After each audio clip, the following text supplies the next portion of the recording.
ಬಂಡೆ ಒಡಗೆಡುವುದು ಮಾಂಬುದೇ ಕಡೆಗಿಲು ಬಂಡಿಗೆ ಆಧಾರ ಆಧಾರ ಕಡು ದರ್ಪವೇರಿದ ಒಡಲೆಂಬು ಬಂಡಿಗೆ ಮೃಡ ಶರಣರ ನುಡಿ ಗಡನವೇ ಕಡೆಗಿಲು ರಾಮನಾಥ.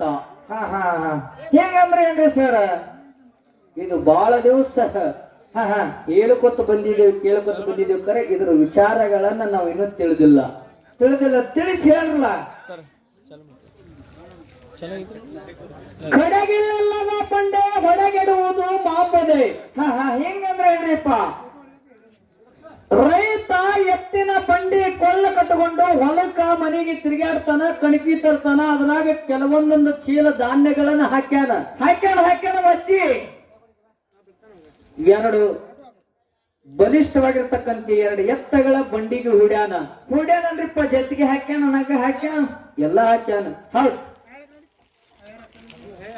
ಆ ಎತ್ತಿನ ಬಂಡಿ ಹೊಲದಿಂದ ಮನೆಗೆ, ಮನೆಯಿಂದ ತೋಟಕ್ಕ ಅವ ಹಾಕಿರ್ತಕ್ಕಂತ ದವಸ ಧಾನ್ಯಗಳನ್ನ, ಕಣಿಕಿ ಹೊಟ್ಟೆಗಳನ್ನ ತಗೊಂಡು ಬಂಡಿ ಸಾಗಬೇಕಾದ್ರ ಈ ಬಂಡಿ ಸಾಗಬೇಕಾದ್ರ ಕಡಿಕಿಲಿಲ್ಲದೆ ಹೋಗ್ತದನಂತ ಕೇಳ್ತಾರ ಅವರು. ಅಂದ್ರ ಚಾಕಿನ ಎರಡೂ ದಂಡಿಗೆ ಸಣ್ಣ ಸಣ್ಣ ಕೀಲೆಗಳು ಇರ್ತಾವಲ್ರಿಪ್ಪ. ಒಂದು ಪಳಿ ಇರ್ಲಿಕ್ಕೆ ನಡೀತದ, ಒಂದು ಕಳಗಿರ್ಲಿಕ್ಕೆ ನಡೀತದ, ಒಂದು ಒತ್ತಿಗಿಲಿ ಇರ್ಲಿಕ್ಕೆ ನಡೀತದ, ಒಂದು ಜಟ್ಟಿಗೆ ಇರ್ಲಿಕ್ಕೆ ನಡೀತದ, ಒಂದು ಹಣ್ಯಾಗ ಇರ್ಲಿಕ್ಕೆ ನಡೀತದ. ಹೆಂಗಾರ ಸಾಗುತ್ತದ ಕರೆ ಹೌದು. ಆ ಸಣ್ಣ ವಸ್ತುವಾಗಿರ್ತಕ್ಕಂಥದ ಚಾಕಿನ ದಂಡಿಗಿನ ಸಣ್ಣ ಕೀಲೆ ಐತಲ್ಲ, ಅದು ಇರ್ಲಿಕ್ಕೆ ಮಾತ್ರ ಹೋಗಲ್ರಿಪ್ಪ. ಅವು ಗಾಳಿ ಹುಚ್ಚಿಕಿಸಿನ ಗಟ್ರಕ್ಕೆ ಹೋಗ್ಬಿಡ್ತಾವ, ಬೀಳ್ತೈತಿ. ಹೌದು, ಗಾಲಿನೂ ಹೋಗಲ್ಲ, ತುಂಬೋದು ಹೋಗಲ್ರಿಪ್ಪ. ಹಂಗ ಆ ಬಂಡಿ ಹೆಂಗದ ನೋಡ, ರೈತನ ಬಂಡಿ ಹೆಂಗ ಕೀಲದ ನೋಡ. ಹೌದು, ಹಂಗ ಹೇಳ್ತಾನ ಜೇಡರದ ಶಿಮೆಯನವರು. ಏನ್ ಹೇಳ್ತಾನ್ರಿಪ್ಪ, ಈ ದೇಯ ಎಂಬುದು ಒಂದು ಬಂಡೆದಪ್ಪ, ಇದಕ್ಕೂ ನೀನು ಕೀಲ ಹಾಕು ಅಂತ ಹೇಳ್ದವ್ರು. ಎಂತ ಕೀಲ ಹಾಕ್ಬೇಕ್ರಿಪ್ಪ, ಮುರುಡ ಶರಣರ ನುಡಿ ಗಡನವೇ ಕಡೆಗಿಲು ರಾಮನಾಥ. ಶರಣರು ತತ್ವಜ್ಞಾನಿಗಳು, ಹೌದು, ಬುದ್ಧಿಜೀವಿಗಳು ಮಾತರ ಹೇಳಿರ್ತಕ್ಕಂಥ ಒಂದೊಂದು ಮಾತುಗಳ ನೀನು ನೆನಪಿನಾಗಿಟ್ಕೊರಪ್ಪ. ಈ ಬಂಡಿಗೆ ಕೀಲು ಬೀಳ್ತದ ಅವಾಗ ಅಂತ ಹೇಳ್ತಾನ.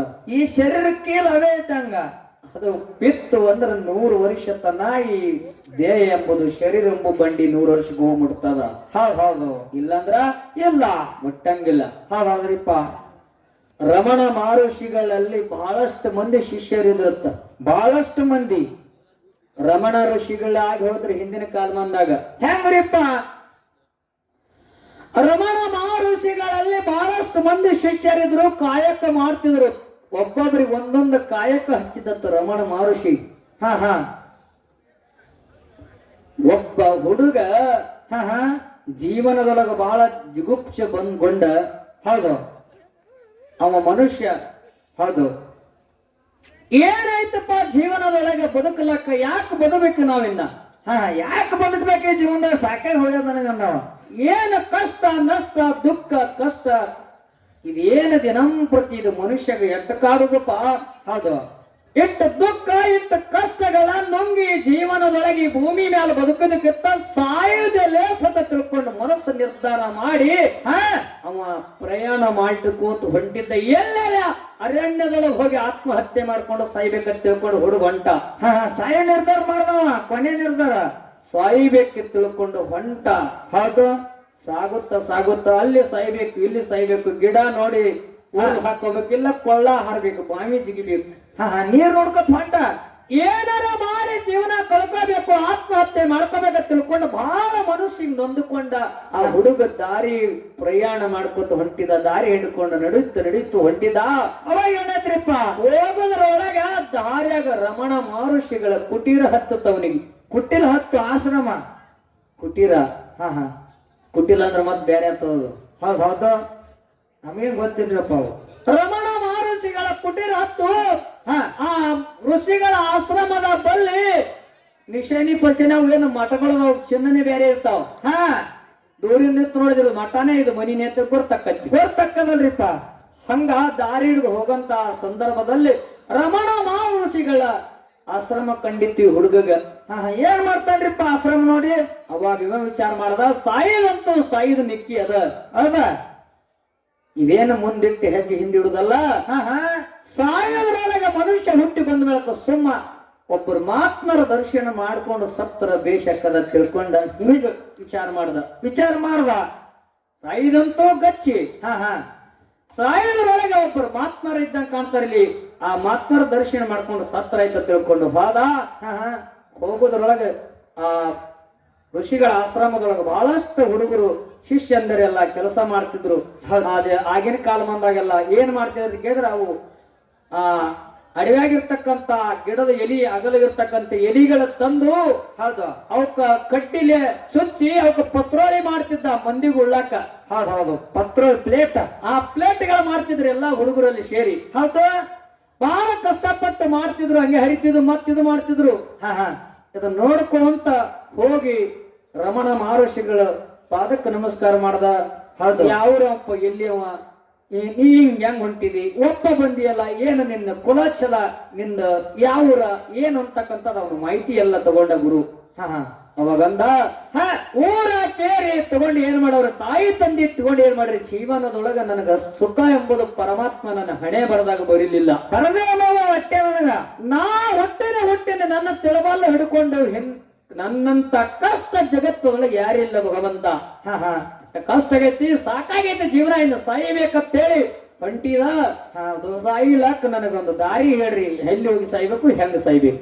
ಹೌದು, ಗುರುಗಳ ಪಾದಕ್ಕೆ ಬಿದ್ದು ನಮಸ್ಕಾರ ಮಾಡ್ಕೇಳ್ತಾನೆ. ಹೆಂಗ ಸಾಯ್ಬೇಕು, ಎಲ್ಲಿ ಸಾಯ್ಬೇಕಂತ ಗುರುವಿನ ಕೇಳಿದಾಗ ಅವಾಗ ಹೇಳ್ತಾರಪ್ಪ ಗುರುಗಳು ಅಲ್ಲಿರ್ತಕ್ಕಂತ ಹುಡುಗನ ತಲೆ ಮೇಲೆ ಕೈರಿಸಿ, ಅಲ್ಲಪ್ಪ ಬರ ಬಂದಿದ್ದು, ನೀರು ಕುಡಿ ಒಂದೇ ಪ್ರಸಾದ ಮಾಡತ್ ಹೇಳಿ ಅವನಿಗೆ ಪ್ರಸಾದ ಹಾಕಿಕೊಟ್ಟು ಒಂದಿಟ್ಟು ನೀರು ಕೊಟ್ಟ ಅವನು ಹೊಟ್ಟಿ ತಣ್ಣಗ ಮಾಡಿ ಪ್ರಸಾದ ಮಾಡ್ಕೊಂಡ ನೀರು ಕುಡಿಯೋದ್ರೊಳಗ ಒಂದು ತಾಸಾಯ್ತು. ಆ ಒಂದು ತಾಸರೊಳಗೆ ಅಲ್ಲಿ ಪೌಳಾಗಿರ್ತಕ್ಕಂತ ಹುಡುಗರು ಏನ್ ಕಾಯಕ ಮಾಡ್ತಾರಲ್ಲ ಕುತ್ಕೊಂಡು ನೋಡ್ತಿದ್ದ ಹಂಗೆ ಪ್ರಸಾದ ಮಾಡಾಕ. ಅವ್ ಹರಿತಿದ್ರು, ಮತ್ ಮಾಡಿಸಿದ್ರು, ಮತ್ ಹೊರಿತಿದ್ರು, ಇದು ಮಾಡ್ತಿದ್ರು, ಹಂಗ ತಯಾರು ಮಾಡಿ ಇಡ್ತಿದ್ರು, ಒಂದ್ರ ಮೇಲೆ ಒಟ್ಟಿ ಹಿಂಗಿಟ್ಟಿದ್ರು. ಅವಾಗ ರಮಣ ಮಹರ್ಷಿಗಳು ಊಟ ಐತಿಲ್ಲ ಅನ್ನಂತ, ನೀ ಸಾಯ್ಬೇಕಂತ ಹೊಂಟಿಲ್ಲಪ್ಪ. ಹೌದು, ನೀನು ಸಾಯ್ಲಕ್ ಬ್ಯಾಡ ಅನ್ನಂಗಿಲ್ಲ. ಇವು ಏನ್ ಎಷ್ಟು ಪಿಲ್ಲಟ್ಗಳೆಲ್ಲ ತಯಾರು ಮಾಡ್ಯಾರಲ್ಲಿ ಇವರು. ಹೌದು, ಇವು ಒಟ್ಟು ಒಯ್ದ ಹರಿಯುವಂತ ಹೊಳ್ಯಾಗಿ ಚೆಲಿಬಾ ಅಂದವ. ಚೆಲಿಬಾ ಏನ್ ಪ್ಲೇಟ್ ತಯಾರಾಗ್ಯಾವಲ್ಲಿಟ್ಟು. ಕಷ್ಟಪಟ್ಟು ಸಾವಿರಾರು ಪ್ಲೇಟ್ಗಳು, ಸಾವಿರಾರು ತಾಟಗಳು ತಯಾರು ಮಾಡಿದ್ರು ಅವ್ರ ಶಿಷ್ಯರೆಲ್ಲ. ಮಾಡ್ಯಾರಲ್ರಿಪ್ಪ, ಒಂದ್ರ ಮೇಲೆ ಒಂದು ಒಟ್ಟಿಟ್ಟಿದ್ರು. ರಮಣ ಮಹರ್ಷಿಗಳು ಹೇಳಿದ್ರು, ಅವೆಲ್ಲ ತಗೋ, ಇಲ್ಲಿ ಮುಂದೆ ಹೊಳೆ ಹರಿಲಕತ್ತದ, ಹೊಳ್ಯಾಗಿ ಚೆಲಿಬಾ ಹರ್ಕೊಂಡು ಹೋಲಿ ಅಂದ. ಹೌದು, ಅವಾಗ ಏನ್ ಮಾಡ್ತಾನ್ರಿಪ್ಪ ಅವಾಗ ಆ ಹುಡುಗಂತಾನ ಏನತ್ತಾನ್ರಿಪ್ಪ, ಅವ್ರಿ ಗುರುಗಳೇ ಇಷ್ಟೆಲ್ಲ ಕಷ್ಟಪಟ್ಟು ಒಂದಾಗಬೇಕಾದ್ರೆ ಒಂದು ತಾಸು ನಡೆದದ, ಇವು ಎಲ್ಲಾ ತಯಾರಾಗಬೇಕಾದ್ರೆ ಎಷ್ಟು ದಿವಸ ಗತಿಸಿರ್ಬೇಕು. ನೀವು ಹೋಗಿ ಸರಳವಾಗಿ ಹೊಳ್ಯಾಗ ಚೆಲ್ಲಿ ಬಾತೀರಲ್ರಿ, ಹೆಂಗ್ರಿ ಗುರುಗಳ ತಂದಾಗ. ಹೌದು, ಗುರು ಹೇಳ್ತಾನ, ಬಾ ತಮ್ಮ ಇಟ್ಕೊಂಡ್ರ. ಏನ್ ಹೇಳ್ತಾನ್ರಿಪ್ಪ, ನಾವು 2-3 ದಿನ ನಿರ್ಮಾಣ ಮಾಡಿರ್ತಕ್ಕಂತ ಹರಿದೋಗು ಪತ್ರೋಳಿ. ನಾವು ಈ 2-3 ದಿನ ನಿರ್ಮಾಣ ಮಾಡಿರ್ತಕ್ಕಂಥ ಈ ಹರಿದೋಗು ಪತ್ರೋಳಿ ಉಂಡುಗೆ ಅಂತ ಪತ್ರೋಳಿ. ಹೌದು, ಹೋಗಿ ಹೊಳಾಗ ಚೆಲ್ಲಿ ಬಾ ಅಂದ್ರ ಇಟ್ಟು ಕಷ್ಟಪಟ್ಟಿದ ಪತ್ರೋಳಿ ಒಯ್ದು ಹೊಳಾಗ ಚೆಲ್ಲಿ ಬರೋದ್ರಿ ಹೆಂಗ್ರಿ ಗುರುಗಳತ್ತ ನೀ ಕೇಳ್ತಲ್ಲಪ್ಪ. ಹೌದು, ಪರಮಾತ್ಮ ನಿನ್ನ ನಿರ್ಮಾಣ ಮಾಡ್ಬೇಕಾದ್ರೆ ಎಷ್ಟು ವರ್ಷ ತಗೊಂಡ ನನಗೆ ಗೊತ್ತಿಲ್ಲ. ಇಂಥದೊಂದು ದೊಡ್ಡ ಜೀವನ ಹಾಳು ಮಾಡಕ್ ನಿಂತಲ್ಲ, ಇದ್ರ ಬೆಲೆ ನಿನಗೆ ಗೊತ್ತದೇನಂತ ಕೇಳ್ದ. ಇಲ್ಲಪ್ಪ, ಪತ್ರೋಳಿ ಬೆಲೆ ನಿನಗೆ ಗೊತ್ತಾಗಿದೆ, ಕರೆ ನಿನ್ನ ಬೆಲೆ ನಿನಗೆ ಗೊತ್ತಾಗಿಲ್ಲ. ನಿನ್ನ ಬೆಲೆ ಮೊದಲನೇ ತಿಳ್ಕೊಂಡವ ಋಷಿ. ನಿನ್ನ ಬೆಲೆ ಎಷ್ಟದ, ಪರಮಾತ್ಮ ಇಂತ ಪಂಚಮಾಭೂತ ಶರೀರ ವಿಶ್ರೇಷ್ಠವಾಗಿರ್ತಕ್ಕಂಥ ಜನ್ಮ ನಿರ್ಮಾಣ ಮಾಡ್ಯಾನಲ್ಲಪ್ಪ. ಹೌದಾ, ಇಂತ ಪರಮಾತ್ಮ ಪಟ್ಟಿರ್ತಕ್ಕಂಥ ಹುಡುಗರೇ ಇದು ಕಿಮ್ಮತ್ತಿಲ್ಲಾರ್ದು ನೀ ಹಾಳು ಮಾಡಕ್ ನಿಂತೇನೋ, ನಿನ್ನಂತ ದೊಡ್ಡ ಯಾವ್ದಾರ ಅಂದಾಗ ಅವಾಗ ಏನ್ ಮಾಡ್ತಾನ್ರಿಪ್ಪ ತಕ್ಷಣ ಅವನಿಗೆ ಜ್ಞಾನೋದಯ ಆಯಿತು. ತಕ್ಷಣ ಅವನಿಗೆ ಜ್ಞಾನೋದಯ ಆಯಿತು, ಭಕ್ತಿ ಆಗ್ಲಿಲ್ಲ ಅಲ್ಲಿ. ಜ್ಞಾನ ಉದಯ ಆಯ್ತು. ಅವಾಗ ಈ ಶರೀರ, ಈ ಜನ್ಮ ಈ ಶ್ರೇಷ್ಠದ ತಿಳ್ಕೊಂಡ ಗುರುವಿನ ಪಾದಕ್ಕೆ ಬಿದ್ದ. ಅವನೇ ಜಗತ್ತೊಳಗ ಮತ್ತೊಬ್ಬ ಮಾತ್ಮನಾಗಿ ಕೀರ್ತಿ ಪಡೆದ ಭೂಮಿ ತೆಲಿ ಮ್ಯಾಲ. ಗುರುಗಳೇ, ಸರ್ಗಳು ಹೇಳುದೈತಿ, ಮನುಷ್ಯನಲ್ಲಿ ಯಾವಾಗ ಜ್ಞಾನ ಉದಯ ಆಗ್ತದ ಅವಾಗ ಹಿಡಿದ ಮನುಷ್ಯ ಜನ್ಮ ಸಾರ್ಥಕ್ಕಾಗ್ತದ. ನೀವು ಹೇಳಿದ್ರೆ ಭಕ್ತಿ ಒಳಗೆ ಬಹಳ ತರ ಅದಾವ. ಭಕ್ತಿ ಒಳಗೆ ಹೊಡೆದಾಡ್ತವ್ರೆ, ಜ್ಞಾನದೊಳಗೆ ಜಗಳಿಲ್ಲ. ಜಗಳಿಲ್ಲ, ಭಕ್ತಿ ಒಳಗೆ ಜಗಳದ. ಹೌದು. ಹೆಂಗ ಜಗಳದ? ಹೆಂಗ್ರಿಪ್ಪ? ಈಗ ಇಲ್ಲಿ ಪಲ್ಲಕ್ಕಿ ತಗೊಂಡು ಬಂದಾರಲ್ರಿಪ್ಪ, ಹೌದಲ್ಲ? ಹೌದು. ಇಲ್ಲಿ ಒಬ್ಬೊಬ್ಬರು ಒಂದೊಂದು ತರ ಭಕ್ತಿ ಅದ, ಒಬ್ಬೊಬ್ಬರು ಒಂದೊಂದು ಮ್ಯಾಲ ಭಕ್ತಿ ಅದ. ಅದ ಇಲ್ಲಿ ಹೇಳಿದ್ರಲ್ಲ ಅವ್ರು ಅಗಳೆ ಬಂದು. ಹೆಂಗ್ ಹೇಳಿದ್ರಿ? ಇವತ್ತೀರಿ ಅಮೋಘ ಬಾಳ ದೊಡ್ಡವನ್ನ ಅವನು ಭಕ್ತಿ ಮಾಡ್ತೇವತ್ತೀರಿ. ಹೌದು ಹೌದು. ನಾವತ್ತೀವಿ ಮಾಣಿಗರಾಯ ಬಾಳ ದೊಡ್ಡವನ್ನ ಇವನು ಭಕ್ತಿ ಮಾಡ್ತೇವತ್ತೀವಿ ಅತ್ತೇವಿ. ಇಲ್ಲಿ ಭಕ್ತಿಗಳಲ್ಲಿ ಏನದ? ಭೇದ ಅದ. ಹೌದು ಹೌದು ಹೌದು. ಭಕ್ತಿಗಳಲ್ಲಿ ಭೇದ ಅದ, ಜ್ಞಾನದಲ್ಲಿ ಭೇದಗಳಿಲ್ಲ. ಇಲ್ಲ.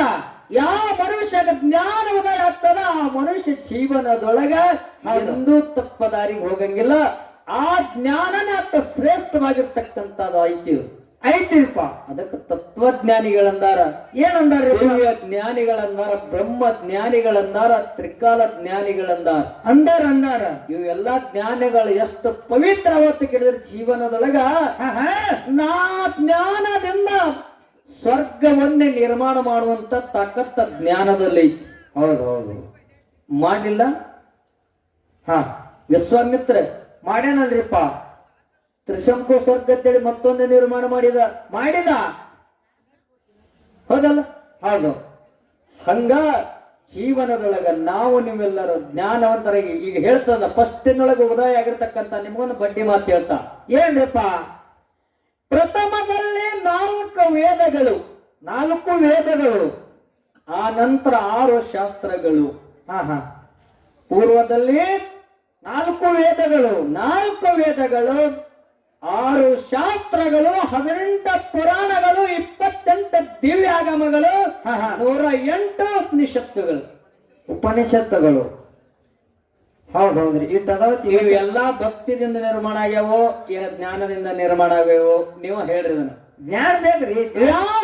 ಋಷಿಗಳೆಲ್ಲ ಇವನ್ನೆಲ್ಲ ಬರಿಬೇಕಾದ್ರ ಇವೇನು ಭಕ್ತಿಯಿಂದ ಬರೆದ್ರು ಅಥವಾ ಜ್ಞಾನದಿಂದ ಬರೆದ್ರು? ಈ ಭೂಮಿ ತಲೆ ಮೇಲೆ ಗುಬ್ಬಿ ಶಿವ ಅನ್ನೋದು ಹಿಡ್ಕೊಂಡ ಎಲ್ಲ ಇದ್ರೊಳಗದ. ಇನ್ನೇನು ಬುಕ್ಗಳ ಹೆಸರು ಹೇಳಿದಲ್ಲ, ಎಲ್ಲಾನು ಇದ್ರೊಳಗ ಅಡಿಕೆ ಆಗ್ಯದ. ಗಳೆ ಹೊಡಿದು ಅದ್ರಾಗ ಐತಿ. ಗುರಿ ಕಾಯುದೈತಿ. ಅಲ್ಲ ಈಗ ನೋಡು, ಕಲಗಳದಾವ್, ಕಲೆಗಳು. ಹೌದು. ಎಷ್ಟ್ರಿಪ್ಪ? 64. 56 ವಿದ್ಯೆಗಳನ್ನು. ಹೌದ್ರಿಪ್ಪ. 64. ನಮಗೂ ನನ್ ಕನ್ಫ್ಯೂಸ್ ಆಗ್ತದ. ಹೊಳೆ ಹಾಕವಾಡ್ರಿಪ್ಪ ಹಂಗ್ಯಾವ್. ಹಂಗ 64 ವಿದ್ಯೆಗಳಲ್ಲ. ಅವೇನು ಜ್ಞಾನದಿಂದ ಆಗವಿನ ಭಕ್ತಿಯಿಂದ ಆಗ್ಲಕ್ ಸಾಧ್ಯನೇ ಇಲ್ಲ. ಇವೆಲ್ಲ ನಾವು ತಾಳಗಳು. ನೀವೊಂದು ಮಾತು ಹೇಳ್ತಾ. ಏನ್ರಿಪ್ಪ? ಈಗ ನಾವೇ ಸತ್ಸಂಗ ತಗೊಂಡು ಸೇವೆ ಮಾಡ್ಲಿಕ್ಕೆ ಬಂದೇವಲ್ರಿ. ಇಲ್ಲಿ ಭಕ್ತಿನೇ ನಡೆದಕ್ಕಾರೆ. ಇಲ್ಲಿ ಹೇಳಿದ್ರೆ ನೀವು ಶ್ರವಣ ಭಕ್ತಿ ನಡೆದೈತಿ, ಕೀರ್ತನ ಭಕ್ತಿ ನಡೆದೈತಿ. ಹೌದಾ? ನಡೆದೈತಿ. ಕೀರ್ತನದ ಶ್ರವಣ. ಇಲ್ಲಿ ಭಕ್ತಿನೇ ನಡೆದೈತಿ. ಕರೆ 2 ತಾಳ ಒಬ್ಬನ ಕೈಯಾಗದಾವ, 2 ತಾಳ ಒಬ್ಬನ ಕೈಯಾಗದಾವ. ಅದಾವ. ಈ ಡಗ್ಗ ಒಬ್ಬನ ಕೈಯಾಗೈತಿ, ಡೊಳ್ಳು ಒಬ್ಬನ ಕೈಯಾಗೈತಿ, ಹಾಡ ಒತ್ತಕ್ಕದಾನ. ಅದನ್ರಿಪ್ಪ ಭಕ್ತಿ ಐತಂತ ತಿಳ್ಕೊಂಡು ಎಲ್ಲಾರು ತಮ್ಮ ಮನಸ್ಸಿಗೆ ಬಂದಂಗ ಬಡದ್ರು ಅದಕ್ಕೆ ಭಕ್ತಿ ಅನ್ನಂಗಿಲ್ಲ. ಜ್ಞಾನ ಇದ್ರೆ ಅವ್ರು ನಡೀತು. ಸಪ್ರ ಮಾಡಿ ಭಕ್ತಿ ಮಾಡಿದ್ರೆ ಭಗವಂತ ಬರಂಗಿಲ್ಲ. ಅದಕ್ಕೆ ತಾಳಕ್ಕೆ ತಕ್ಕಂತೆ ಬಡದು ಹಾಡಿದ್ರು ಅಂದ್ರೆ ಅವಾಗ ಭಕ್ತ ಏನು ದೇವರ ಮನಸ್ಸು ಅರಳುತ್ತದ. ಹೌದ್ರಿ. ಸುಮ್ಮನೆ ಯಾಕಂದ್ರೆ ಹುಚ್ಚರ್ಗಂತೆ ಬಡದ ಭಕ್ತಿ ಮಾಡಿದ್ರೆ ಅದು ಭಕ್ತಿ ಆಗಂಗಿಲ್ಲ. ಗುರುಗಳ ಆಗಲ್ರಿಪ್ಪ. ಮೊದಲು ಜ್ಞಾನ ತಳಪ ಇದ್ದಾಗ ಭಕ್ತಿ. ಇದಕ್ಕೇನೈತಿ? ಹಿಟ್ಟಿಗೆ ಎಷ್ಟು ಹದ ಮಾಡ್ಬೇಕು, ಹಿಟ್ಟಿಗೆ ಎಷ್ಟು ಹದ ಮಾಡ್ಬೇಕು, ರೊಟ್ಟಿಗೆ ಎಷ್ಟು ಬಡಿಬೇಕು, ಹಂಚನಾಗ ಎಷ್ಟು ಸುಡಬೇಕು ಅನ್ನೋದು ಇದಕ್ಕೆ ಜ್ಞಾನನೇ ಬಾಳ ಮುಖ್ಯ. ಮೂಲ ತಳಪ ಇದು. ಹೌದಲ್ಲ? ಭಕ್ತಿ ಎಷ್ಟು ತಿಳ್ಕೊಂಡು ಅನ್ನದ ಭವನಾಗ ಬಗುಸಿ ಉಪ್ಪು ಹೋಗಿದ್ರೆ ಕೆಲಸ ಕೊಡಂಗಿಲ್ಲ. ಅದು ಜ್ಞಾನದಿಂದ ಹೋಗಿಬೇಕಾಗ್ತದ. ಉಪ್ಪು ಯಾಕ್ರಿ? ಹೌದ್ರಿಪ್ಪ. ಹೌದಲ್ಲ? ಅದಕ್ಕೆ ಎಷ್ಟು ಹತ್ತದ ಅಟ್ಟು ಹೋಗಿಬೇಕಾಗ್ತದ. ಭಕ್ತಿ ಐತೆ ತಿಳ್ಕೊಂಡು ಬಗುಸಿಗಟ್ಲೆ ಹೋಗಿದ್ರು ಸಾರ್ ಉಳ್ಳಾಕ್ ಬರ್ಲಾರ್ದಂಗ ಆಗ್ತದ. ಹೌದ್ರಿಪ್ಪ. ಹಂಗಕ್ಕದ. ಅದಕ್ಕೆ ಮನುಷ್ಯ ಮೇಲೆ ಏನ್ ಬೇಕಾದ್ರ ಅಡುದು ಉಡುದು ಸುಡುದು ಇವೆಲ್ಲ ಕಲಿಬೇಕಾದ್ರೆ, ಜೀವನ ಮೇಲೆ ಬದುಕಬೇಕಾದ್ರೆ ಮನುಷ್ಯನಲ್ಲಿ ಜ್ಞಾನ ಬಹಳ ಮುಖ್ಯ. ಯಾರಿಗೆ ಏನು ಮಾತಾಡ್ಬೇಕು? ಹೌದಲ್ಲ? ಹೌದು. ನಮ್ಮಲ್ಲಿ ಭಕ್ತಿ ಐತೆ ತಿಳ್ಕೊಂಡ ಹೆಂಡತಿಗೆ ಅವ್ವಾಲಕ್ ಬರ್ತೈತೇನ? ಇಲ್ಲ.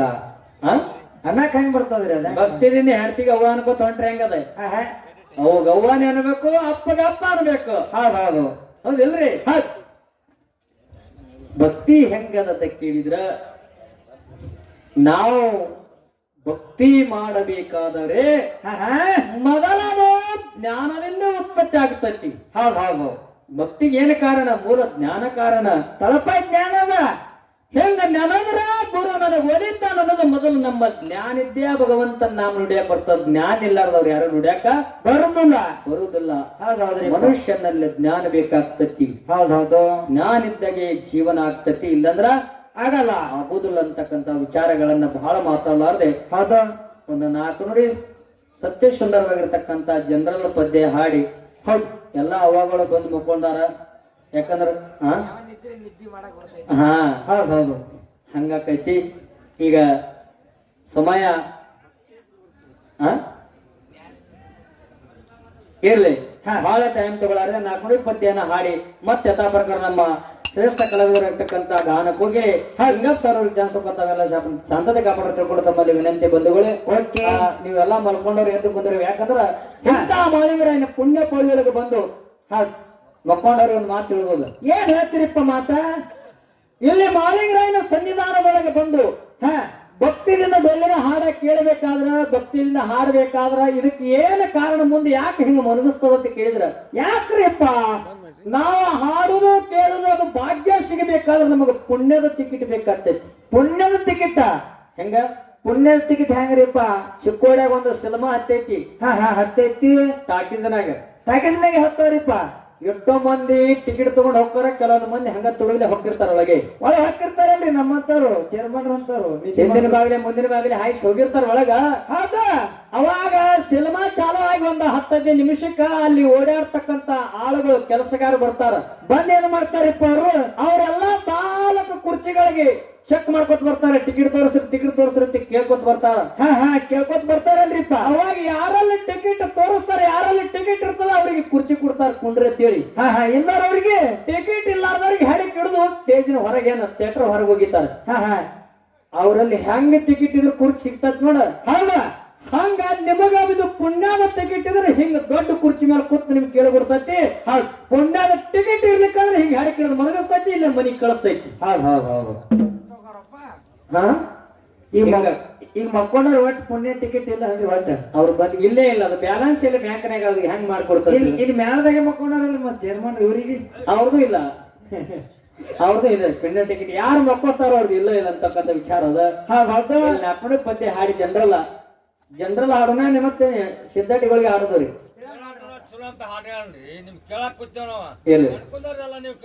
ಅದ